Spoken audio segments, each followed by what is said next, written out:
오직 하나님의 말씀만이 영적인 지도요, 우리의 삶의 모든 것이 되는 주님의 축복의 말씀인 것입니다.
귀한 찬양 감사드립니다. 인사 나누겠습니다. 오늘은 참으로 좋은 날입니다. 우리 모두에게 좋은 일이 일어납니다.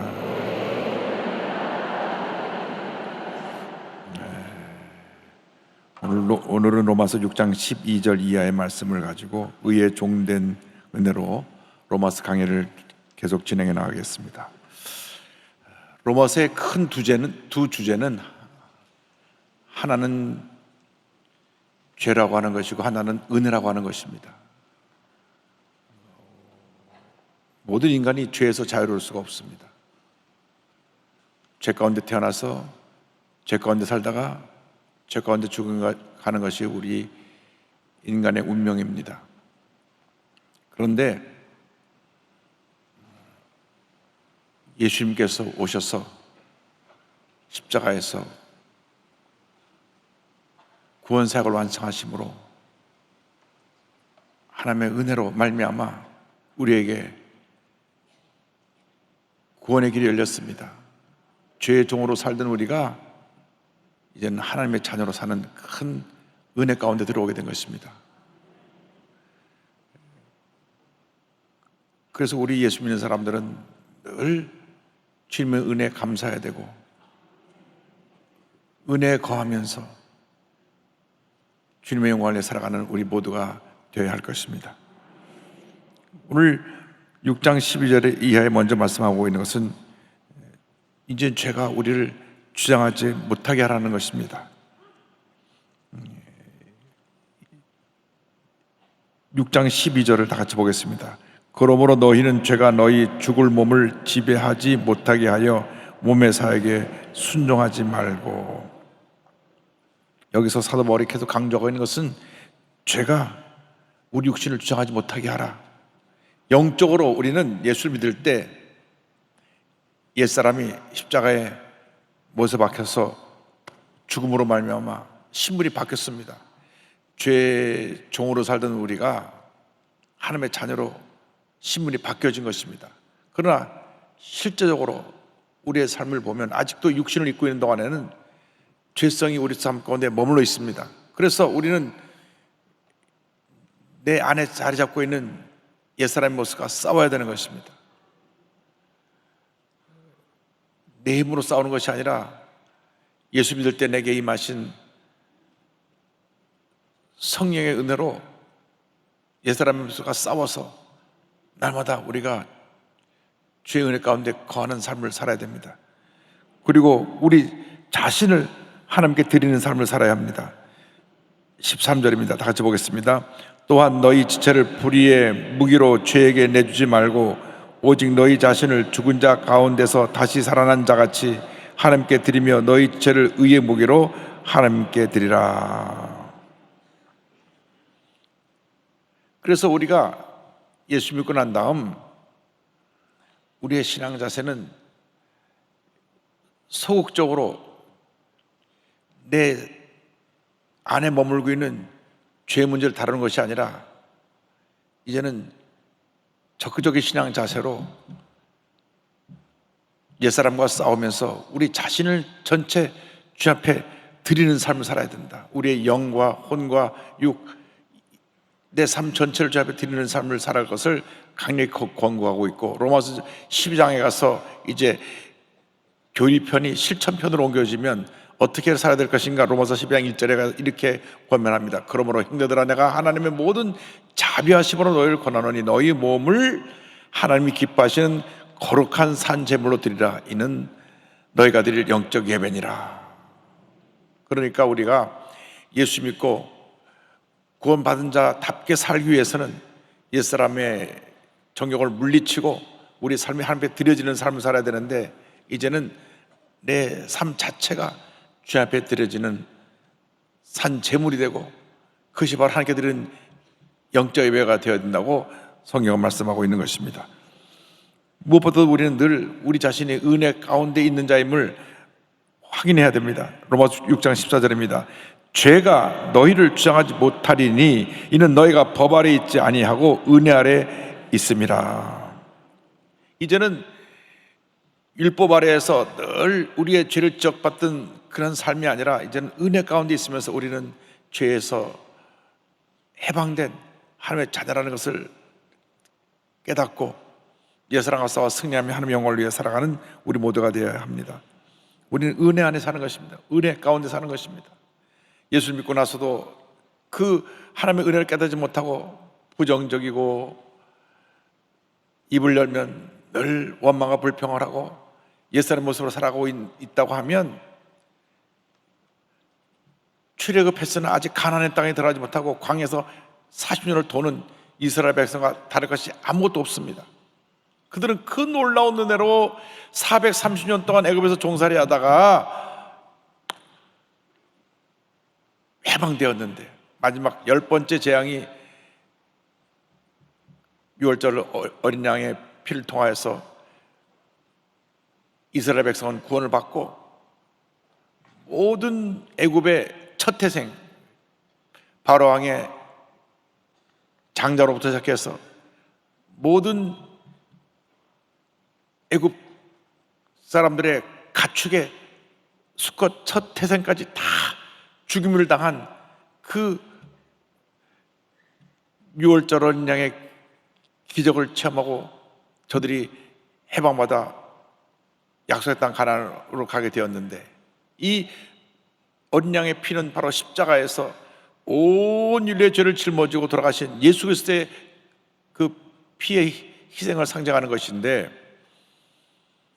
그래서 저들이 가나안 땅으로 이제는 그 은혜에 감사해서 하나님을 찬양하고 감사하며 긍정적인 믿음으로 전쟁에 나갔다라면은 그냥 한 달이면 넉넉히 가고도 남을 그런 거리를 그들이 앞에 홍해가 가로막혔을 때 불평을 하고, 홍해를 갈아서 광야로 들어가니까 너 물이 없다고 불평을 하고, 입만 열면 불평을 합니다. 물이 없다, 고기가 먹고 싶다.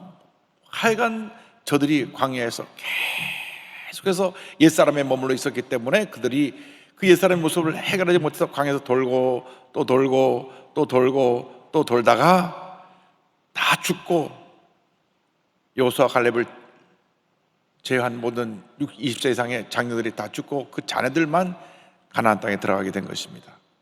그런데 우리도 똑같이 지금 그런 생활을 하는 분들이 있습니다. 예수 믿고 날마다 주님에 감사합니다, 감사합니다 살아야 하고, 그것이 우리의 삶의 본분이고 넘치는 감사로 주님의 은혜 가운데 살아야 되는데, 자꾸 옛사람에 머물러 있어서 예수 믿으면서도 불평하고 원망하고 부정적으로 생각하고 부정적으로 말하고 부정적으로 행동하기 때문에 끊임없이 광야 생활을 하고 있고 문제 가운데 갇혀 있는 분들이 있습니다. 여기는 없지만 저쪽 가면 몇 사람이 있어요. 그래서 신앙생활 하면서도 늘 자신의 갈등의 문제를 해결하지 못합니다. 광야에서 돌고 있는 것입니다. 빨리 이러한 모습을 탈피해야 되는데, 그 탈피하는 방법이 뭐냐? 옛사람을 벗어버리는 방법이 뭐냐? 그게 바로 성령 충만입니다. 그러니까 예수 믿을 때 성령께서 우리 마음 가운데 들어와 계신 성령의 내주하심, 이것이 다시 성령의 두 번째 사역, 성령의 충만하심으로 우리에게 임해서 옛사람 문제를 해결하고 믿음으로 나가는 그런 성령 체험을 해야 되는 것입니다.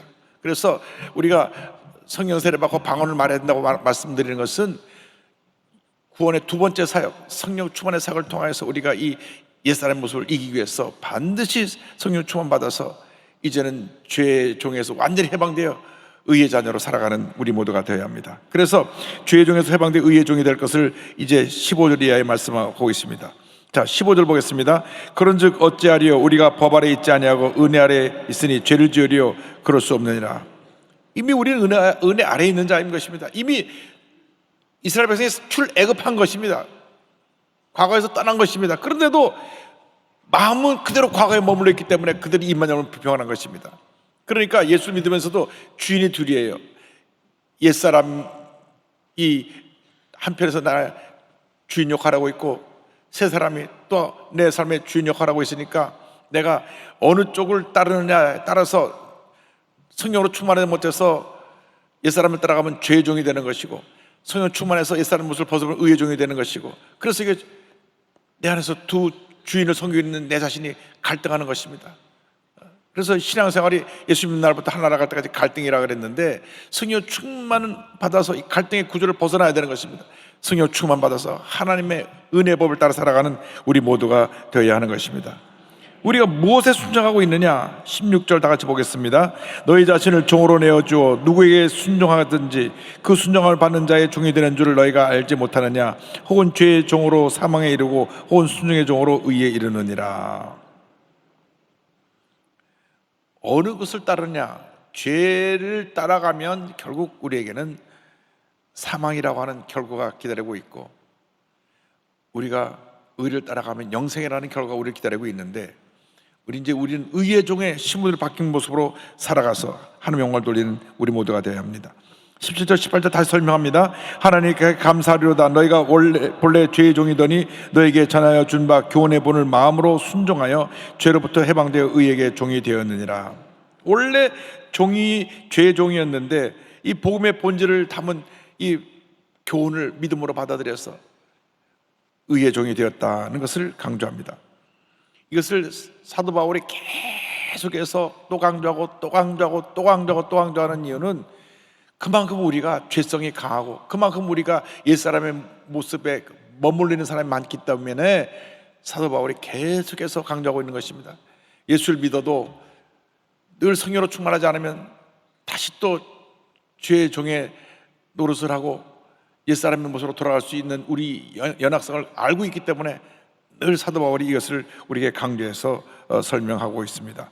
그래서 죄의 종에서 의의 종으로 바뀌었다는 것을 다시 한번 그 19절 이하에 설명합니다. 죄의 종에서 의의 종으로 바뀐 모습에 대해서 19절 보겠습니다. 너희 육신이 연약함으로 내가 사람이 예대로 말하노니 전에 너희가 너희 지체를 부정과 불법에 내주어 불법에 이른 것 같이 이제는 너희 지체를 의에게 종으로 내주어 거룩함에 이르라. 너희가 이제는 죄 가운데 살면서 죄와 불법을 향하며 살았지만 이제는 의의 종이 되었기 때문에 너희 자신을 이제는 거룩함에 이르도록 노력하라. 거룩함이라고 하는 뜻은, 거룩의 뜻이 원래 분리라고 합니다. 분리. 우리가 거룩해진다고 하는 것은 죄와 분리되는 것입니다. 옛사람과 분리되는 것입니다. 하나님이 거룩하시다 하는 것은 죄와 상관이 없으신 완전하신 하나님이라는 것을 말씀해 주고 있는데, 우리가 그 하나님의 거룩성을 예수 믿고 난 후에 우리 삶 가운데 이루어야 되는 것입니다. 이제는 하나님 앞에서 하나님이 인정하신 삶을 살기 위해서 노력을 해야 됩니다. 이전에는 죄의 종으로 의와 상관없이 살았었습니다. 20절입니다. 너희가 죄의 종이 되었을 때는 의에 대하여 자유로웠느니라. 죄 가운데 살다 보니까 의와 상관없이 살았다 그 말입니다. 그러나 이제는 그 죄로 인해서 너희에게 기다리고 있는 것은 사망이라고 하는 형벌받게 기다리고 있는 것이 없다. 21절입니다. 너희가 그때 무슨 열매를 얻었느냐? 이제 너희가 그 일을 부끄러워하나니 이는 그 마지막이 사망임이라. 그러니까 우리가 죄의 결과로 우리에게 다가오는 것은 죽음이라고 하는 형벌인데, 죽음 이후에는 영원한 지옥 형벌이 우리를 기다리고 있습니다. 사람이 태어나서 죽는 것은 정한이치인데 앞서거니 뒤서거니 결국 우리는 죽음이라고 하는 마지막 우리의 종착역에 도달하게 되는데, 의의 종이 된 사람은 영생 천국에 이르게 되고 죄의 종이 된 사람은 영원한 지옥 형벌에 떨어지게 되는 것입니다. 그래서 이제는 우리가 영생을 얻었기 때문에 거룩한 열매를 맺으라는 것을 22절에 우리에게 권면합니다. 그러므로 이제는 너희가 죄로부터 해방되고 하나님께 종이 되어 거룩함에 이르는 열매를 맺었으니 그 마지막은 영생이라. 여기 보니까 거룩함에 이르는 열매라고 하는 표현이 나옵니다. 그러니까 하루아침에 거룩해진다는 말씀이 아니고 날마다 거룩해짐으로 우리 삶에 거룩함의 열매가 맺혀져야 된다는 것을 말씀하고 있습니다. 이것을 신학적인 용어로 성화, sanctification이라고 표현을 쓰는데, 예수 믿는 그날부터 하나나라 갈 때까지 우리가 날마다 거룩해져야 됩니다. 이 거룩해진다고 하는 내용은 우리 자신이 하나님 앞에서 예수 그리스도를 닮은 모습으로 변화되는 그런 거룩함이 내적인 성화입니다. 내적 성화가 있어서 성의 열매가 맺혀서 사랑과 희락과 화평과 오래참과 자비와 양성과 충성과 온유와 절제가 같은 성의 9가지 열매, 예수님의 성품이 우리 삶 가운데 맺혀짐으로 내적 성화가 이루어져야 되고, 외적 성화는 이 변화된 나의 모습을 이웃에게 전하여서 내게 임한 예수님의 구원의 은혜가 이웃에게 전하여지는 역사가 나타나야 되는 것입니다. 우리가 이와 같은 숙제를 갖고 있기 때문에 우리 예수 믿는 사람들이 이제는 정말 거룩한 열매를 맺어야 됩니다. 거룩한 열매를 맺지 못한 1차 책임은 우리 책임입니다. 우리 1차 책임. 1907년 평양 대복음운동이 일어났을 때는 온 평양이 완전히 성령 은혜 가운데 뒤집어져서 술주정뱅이가 사라지고 도둑질 하던 사람이 도둑질한 물건 갖다 도로 갖다 반납하고 주인 돈을 삼자 훔쳤던 종이 회개하고 주인 앞에 훔쳤던 도로 가져오고 대회개 운동이라고 사회적 성화가 일어난 것이 평양 대복음운동입니다. 지금 그 같은 대복음운동이 다시 일어나야 됩니다. 지금 한국에 이런 총체적 위기 있을 때 1천만 크리스찬이 일어나야 되는 것입니다. 성령으로 충만해서 개인적 성화를 사회적 성화로 승화시켜서 이 사회가 변화되는 역사를 이루어야 될 줄로 믿습니다. 위기가 기회입니다. 이게 우리나라가 힘들고 어려울 때 우리에게 사명을 주신 것입니다. 이제는 우리 각자가 우리 잘못을 철저히 회개하고 또 회개한 후에 그다음 거룩한 열매를 맺어서 내 자신이 변화된 만큼 이 사회를 변화시켜 나가는 그러한 주님의 일꾼들이 되어야 할 것입니다. 그래서 오늘 23절에 이와 같이 결론을 짓고 있습니다. 다 같이 보겠습니다. 죄의 삭은 사망이요 하나님의 은사는 그리스도 예수 우리 주 안에 있는 영생이니라. 죄의 결과는 결국 영혼적 형벌의 사망이고 하나님의 은사 선물은 그리스도 예수 안에 있는 영생이라고 말씀했습니다.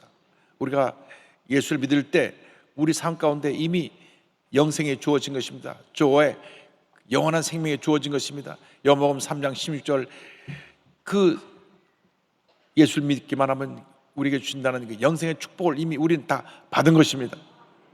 그러므로 우리가 오늘 이 말씀을 통해서 깨닫는 것은 우리가 육신을 입고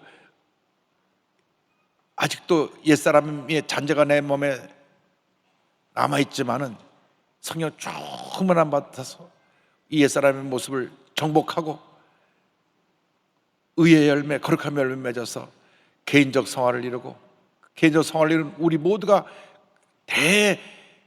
대영적 군단을 이루어서 사회적 성화를 이룸으로 말미암아 이 사회가 변화되고 새롭게 되고 하나님의 은혜가 넘쳐나게 되고 모든 문제 해결되는 위대한 하나님의 역사를 이루는 우리 모두가 되기를 간절히 소원합니다.